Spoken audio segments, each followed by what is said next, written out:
Ave María Purísima, sin pecado concebida. Durante esta semana de noviembre estamos rezando muy especialmente por las almas del purgatorio. Pero todo el año es para que nos acordemos de esta gran obra de misericordia. En una oportunidad, Santa Faustina Kowalska tiene esta visión del purgatorio. Está en sus escritos autobiográficos. Vi a mi ángel que me ordenó seguirle, dice ella. En un momento me encontré en un lugar nebuloso, lleno de fuego, y en él una multitud de almas sufrientes que rezaban con fervor, pero sin eficacia alguna para ellas mismas. Vi que solamente nosotros podemos ayudarlas. Esta indicación preciosa para nosotros. Las almas del purgatorio son almas buenas que han muerto en gracia de Dios, pero tienen que purificarse. El fuego purificador es un sufrimiento indecible. Entre ellas no pueden rezar, pero nosotros sí podemos rezar por ellas para aliviarlas.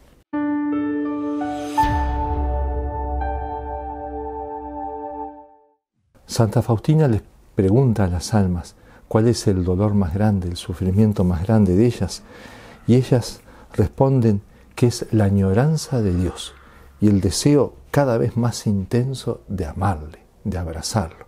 Ese es el gran dolor del purgatorio. Escucha también la voz majestuosa de Dios que dice: mi misericordia no quiere esto, pero lo exige mi justicia. Son las mismas almas del purgatorio las que quieren la purificación. Ninguna de ellas se rebela. Han muerto en Dios, tienen una gran paz en el alma. Por eso Santa Catalina de Génova va a decir que no tiene que haber en la tierra un gozo tan grande como el gozo que tienen las almas del purgatorio. Ya están salvadas, tienen una gran caridad, tienen paz. Junto con eso, ella dice, no debe haber dolor tan tremendo como el sufrimiento de un alma en el purgatorio. Las dos cosas se dan cita en esa alma, dolor tan profundo y un gozo también tan profundo. Pero entendamos que son nuestras amigas, son parte de la Iglesia, y con más razón porque ya están en gracia de Dios, tienen la gracia asegurada, van a ir al cielo, pero a su vez, así como me tengo que compadecer por un pobre aquí en la tierra que tiene sed o que tiene hambre, y tratar de ver a Cristo cuando lo auxilio, también saber ser compasivos y ayudar a las almas del purgatorio. El Catecismo de la Iglesia explica muy bien todo el gran tema de las indulgencias. No quiero extenderme ahora. Simplemente recuerdo algo del Código de Derecho Canónico.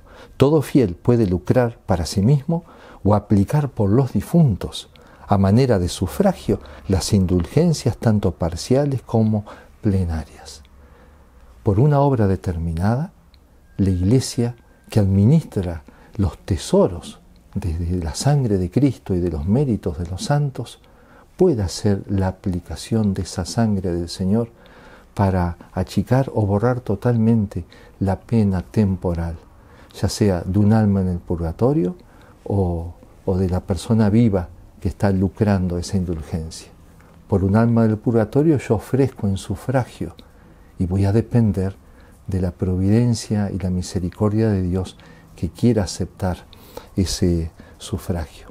Ahora lo que quiero hacer es repasar varios ejemplos de santos importantes, conocidos, varias cosas extraordinarias, apariciones, manifestaciones, a ver si eso también nos ayuda a compadecernos un poco más y a tomar un poco más en serio lo que viene después de la muerte.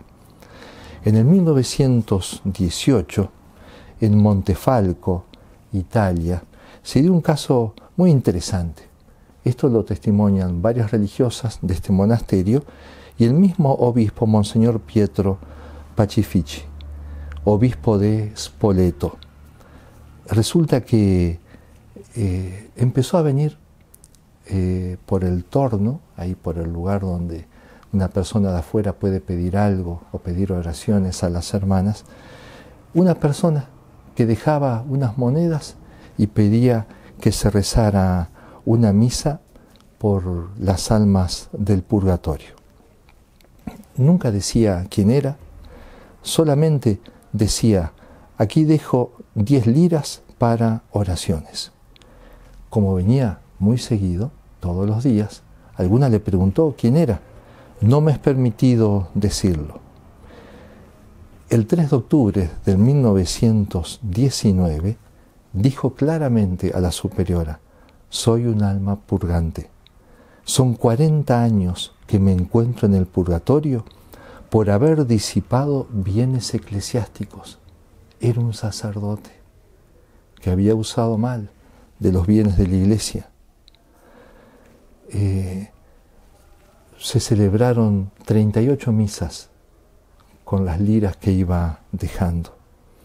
El 9 de noviembre, al bajar la abadesa, cuando sonó la campana, aparece esta persona, alabado sea Jesús y María, y le dice a la madre: le agradezco a usted y a la comunidad lo que han orado por mí. Ya estoy libre de toda pena. Esto conmovió mucho a toda la comunidad y a toda la zona. Acá se hizo una capilla justamente dedicada a orar por las almas del purgatorio. Un santo que tuvo una providencial relación con las almas del purgatorio, que fue San Nicolás de Tolentino. Estamos ahí por el siglo XIII, entre varias manifestaciones que él tuvo. Un sábado por la noche, acababa de acostarse, escucha una voz que le dice: Nicolás, hombre de Dios, mírame. Él se vuelve y ve una persona que no puede identificar. Soy el alma de Fray Pellegrino, de Osimo. No me conociste en vida, pero estoy atormentado en estas llamas.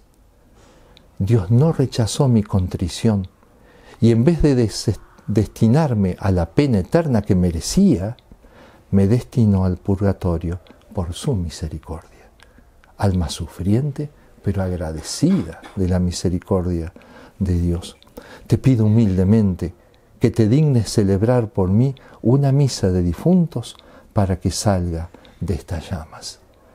Nicolás, apremiado por la situación y por su obligación, no dependía de él aplicar la misa, eso dependía del superior, y ya tenían intenciones previstas, así que se siente un poco enredado, le dice: bueno, no puedo, voy a pedir permiso, no sé qué hacer. No era solamente rezar por esa alma, sino aplicar esta misa, y él no podía hacerlo.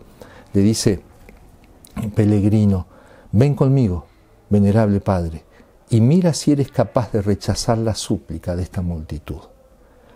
Lo llevó a la otra parte del convento, le mostró una pequeña llanura vecina a Pésaro, en la que se encontraba una gran multitud de gente, de todo tipo, de todo sexo, de todas las edades, y añadió: ten misericordia de nosotros, todas las almas agobiadas de dolor. Compadécete de esta multitud desgraciada que espera tu ayuda. Si celebras la misa por nosotros, la mayor parte de esta gente será liberada de estos atrocísimos tormentos. Rompió a llorar Nicolás, se pone a rezar y rezar por esas almas, y al otro día le suplica al superior que le permita el lunes empezar a celebrar misas. Durante 7 días celebró las misas muy devotamente pidiendo por esas almas. Después de esas 7 misas se le aparece el mismo Pellegrino para agradecerle por su misericordia, diciéndole que tanto él como gran parte de aquella multitud habían sido liberados por la misericordia de Dios de aquellas atroces penas. Agradecía las oraciones y lágrimas que había elevado San Nicolás, y de una manera especial las santas misas. Otro caso, gran santo y santo padre y papa, San Gregorio Magno, que muere en el 604. Cuando todavía no era papa, era abad, Resulta que había un monje que era muy bueno, Justo era su nombre, pero que ejercía la medicina con permiso.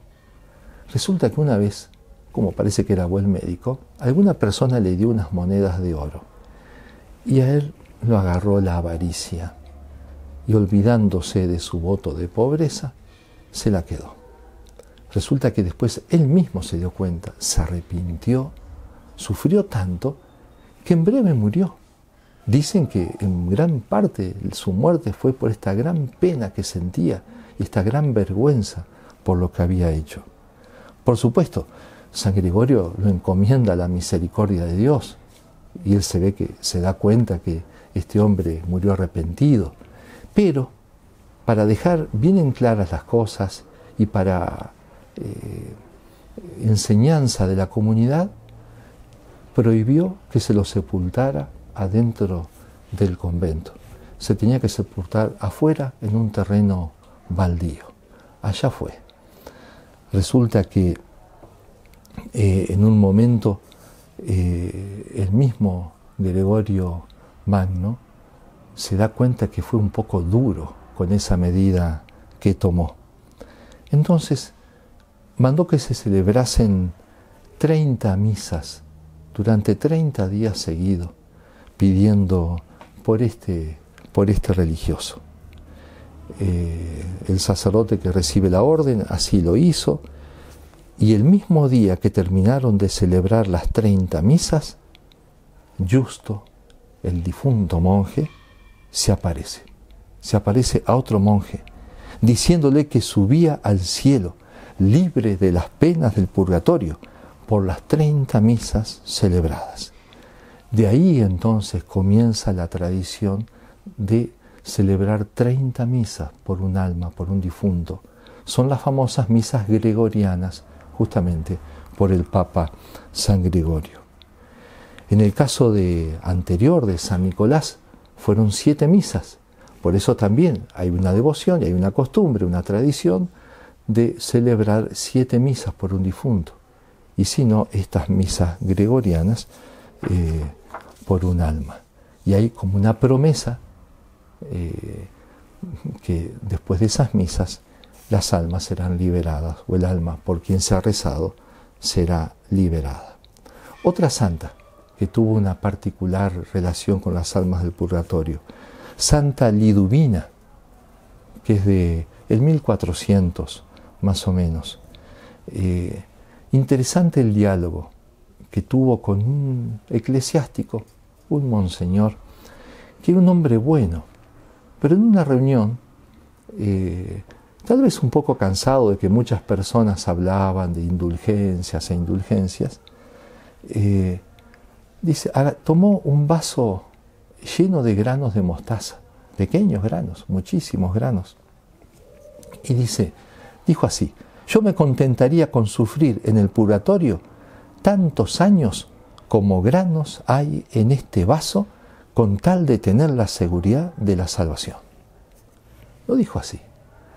Lo escuchó la Santa Liduvina, y con gran autoridad moral le dice: Padre, ¿cómo habla así? Si supiera qué es el purgatorio como lugar de purificación y de muchos sufrimientos, no hablaría así. No lo estás tomando en serio. Pero además le agrega esto, Santa Liduvina: ¿por qué no confía más en la misericordia de Dios? Es un doble reproche. Por una parte, no sea tan superficial. Te vas a arrepentir después de haber dicho: no pasa nada, o no es tanto el sufrimiento del purgatorio.